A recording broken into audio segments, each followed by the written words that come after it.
Hey guys, Shadow Review here. Well, this is my full review of Legend of Korra, Book 1, Air. And here's the ultimate question. Is it a strong season contender to one of the greatest animated shows of all time? I'm sadly gonna have to say no, but it is good. Pretty good.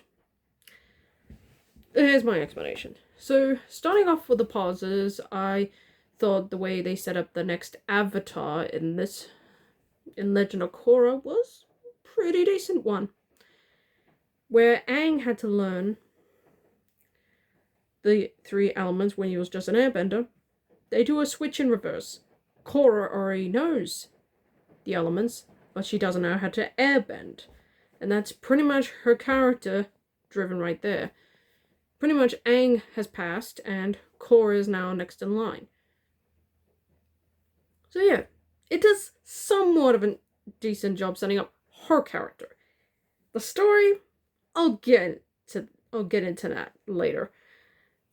As for Korra herself, she's not Aang good, but she's a pretty decent protagonist. I like how they set her up as being very overconfident, but still means good, but still having good intention. She has great chemistry with Tenzin. She has good friendships with Bolin, Mako, and Asami, and she really knows how to bend the damn avatar. She's fantastic. So yeah, I thought her as the protagonist in this season was well up. And from what I'm hearing from my audience, this is as good as it gets. Yay. I thought the other characters were damn perfect.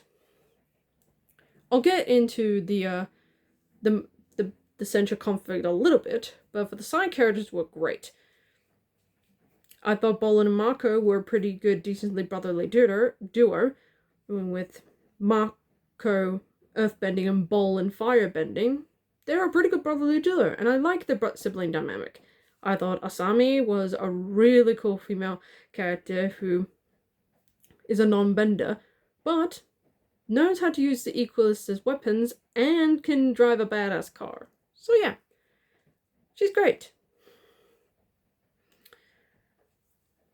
And I like her conflict throughout the second half of the season where she finds out her father is an Equalist. So you gotta feel bad for the chick, but also it doesn't let it dampen down her spirits, so good on you, Asami.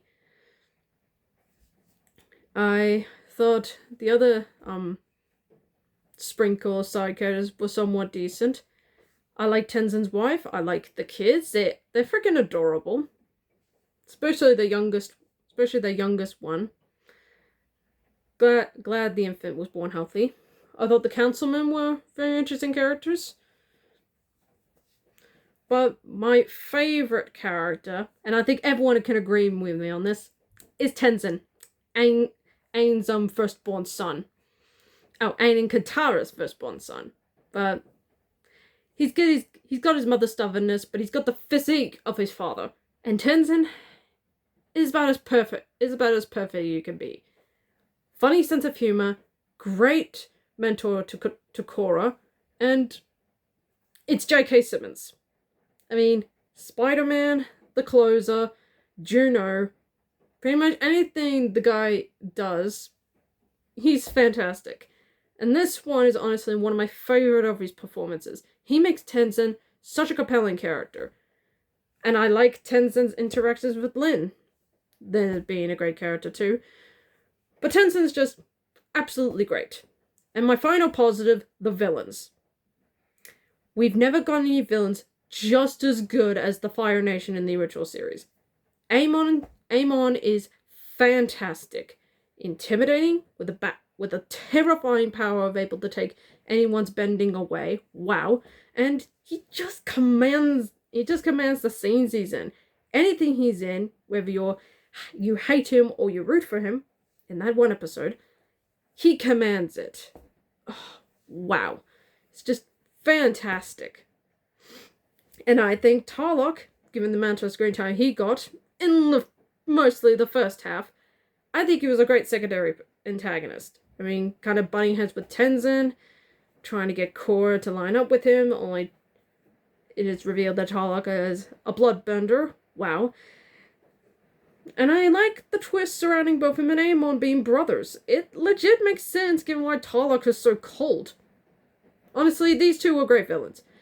And rephrase what I just said, this isn't my final positive. My final positive is the action sequence good? Hell yeah, they are. They're just as amazing as they were in the original series. Strong, fast, quick, and just pumping, blood pumping fun. Whether it's from the protagonist, the antagonist, or non-benders, it's just great. And those are pretty much my positives. Now onto my mixed aspects. Now I will get into the story. Now, I'm not saying the story is bad. It's just all over the place. There's 3 main plots. Yeah. Korra learning to airbend, the villain's movement, and the pro bending competition. 3 main plots, and one of them, a couple of them are dropped, but at least the villain one still stands. And it's kind of all over the place. I mean, I get the pro bending stuff. Nice little break from all the terrifying action sequences and all that, but it's just suddenly dropped in pretty much in the first half of season 1, and it never picks up again after that. It's kind of disappointing the more I think about it. Why add that in? Why add it in? I don't get it. But hey, at least it gave us Mark on Bolin. That's probably the only thing it gave us.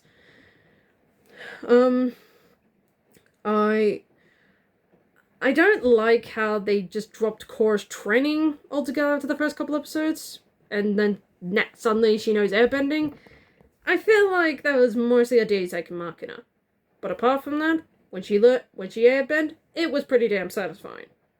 But hey, at least it gave us a good villain arc with Amon and its equalists. And that's honestly the best thing they kept consistent that I really appreciate.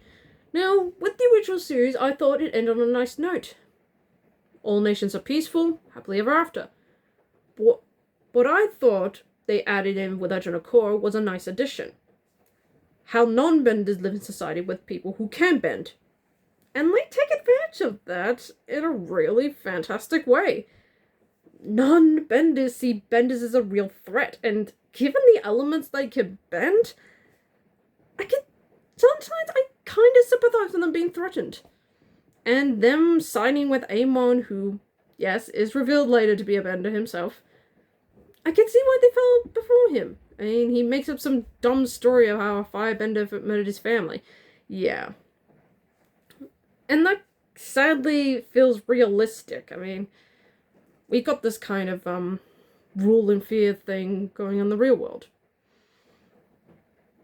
Overall, it's just saying it's my opinion, but sadly, it mirrors real life. The whole 2 nations different, living in the same society, but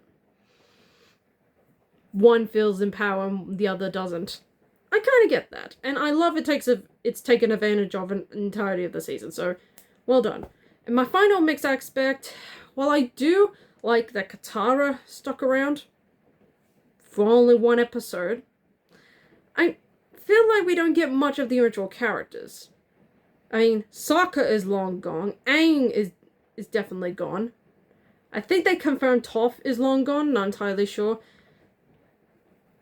I just feel like the only reason they would stick around, I mean, I get why Lin is the chief of police. Her mother, who is Toph, I understand. Sokka kind of has no purpose being there other than just being a witness.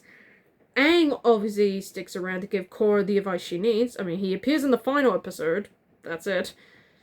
And Katara, well, she does stick around for the first and final episode. Sorry, I forgot to mention that one. And that's mostly it. All that cool stuff she did in the original series, that's pretty much gone here. All she does is heal people. Which I get, she's a waterbender, but give her more stuff to do. So yeah. Well, I like they don't, reference the original characters that much. I just wish they would give him, you know, a reason to be there. And yeah, they got Dante Bosco in a cameo, who I think he voices Zuko's grandson. I mean, I kind of like the reference, but what's the point? I mean, he barely does anything other than fight, and Korra's the one that has to save him, so kind of pointless, really. So yeah, that's my mixed aspects. Now on to my negatives.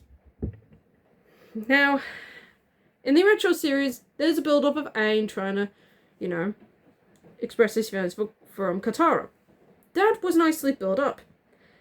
Legend of Korra, the romance here is butchered. There's a 4-person love triangle. Yes, 4. I mean, Mako and Asami are dating, but Korra's got a crush on Mako. He rejects her, so she asks Bolin out, who has a crush on Korra. And she uses Bolin to try and get Mako to notice her. Her and Mako kiss, crushing Bolin's heart. Which I get. But then Asami starts to question whether Mako loves her, and we get this whole feel. Then Mako starts hating on Korra because she's investigating Asami's father. Yeah, do you see my problem here? They don't build up this romance stuff at all. And yes, I have to mention this, I just remembered after I recorded my ranking of the episodes. The only reason I didn't like episode 10 is the romance subplot. They just make Asami and Mako just hate each other just for being petty, and I don't like that. So yeah, this is my only negative this season. The romance here is forced.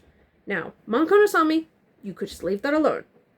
But to drag Korra down by making her an ass, yeah, I don't like that. And if you know my reason for putting episode 5 as the worst episode of the season, go watch that video. So yeah, I don't like the romance in this season. And yeah, it ends with Korra and Mako getting together. Yeah, see my excitement right here? No excitement. Hopefully they build this up better in the next season. So yeah, apart from all that, is it as good as the original series? No. Is it good on its own? It's a decent first season. It sets up the characters well, the action sequences are still great, it's got a great villain, and I like the stuff it does explore.